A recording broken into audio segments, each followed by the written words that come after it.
করি কাবাব খেতে আপনারা অনেকেই খুব পছন্দ করেন।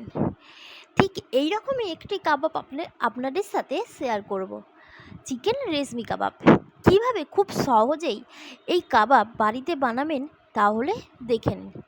তার জন্য প্রথমেই একটা মিক্সিতে মশলা করে নেব।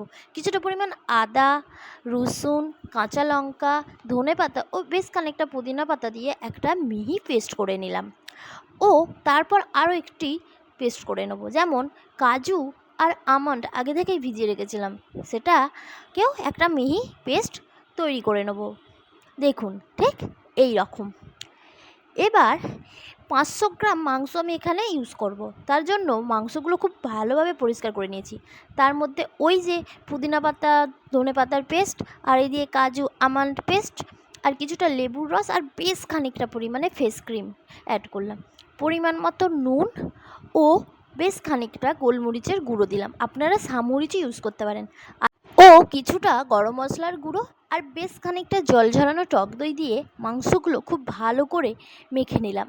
মাংসগুলো খুব ভালো করে মাখা হয়ে গেলে এবার এটাকে রেস্টে রেখে দেবো। প্রায় 2 ঘন্টার মতো এটা আমি রেখেছিলাম। আপনারা এটা ওভারনাইটও রাখতে পারেন, আবার হাতে কম সময় থাকলে এখানে আপনারা 1 ঘন্টাও রাখতে পারেন। তারপর এদিকে প্রায় 2 ঘন্টা হয়ে যাওয়ার পর চিকেন ফ্রিজটাকে বার করে কিছুক্ষণ রেস্টিংয়ে রেখে কিছুটা মেল্টেড বাটার দিয়ে আবারও ভালো করে মিশিয়ে নিলাম। তারপর কাবাবগুলোকে স্টিকের মধ্যে একে একে নিয়ে নিচ্ছি। এইভাবেই পরপর সমস্ত কাবাবগুলো আমি রেডি করে নেব। তারপর আমি এখানে ফ্রাই প্যান নিয়েছি। আপনার কাছে তো গ্রিল প্যান ছিল না, তাই আপনাদের কাছে গ্রিল প্যান থাকলে সেটাও নিতে পারেন।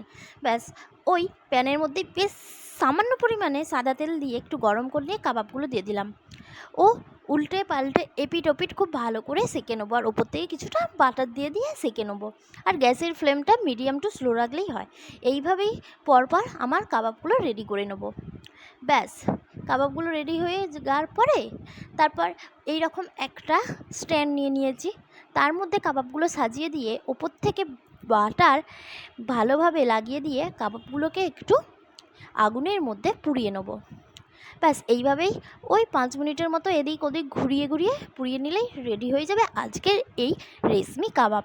খুব তাহলে এখন থেকে আর কাবাবের জন্য বাইরে যেতে হবে না। খুব সহজেই এইভাবে আপনারা এই রকম রেশমি কাবাব বাড়িতেই বানিয়ে নিতে পারেন। আর এই রেসিপিটা যদি ভালো লেগে থাকে আমার এই স্বাদে আহ্লাদের পেজটিকে অবশ্যই একটি সাবস্ক্রাইব করে নেবেন। ধন্যবাদ।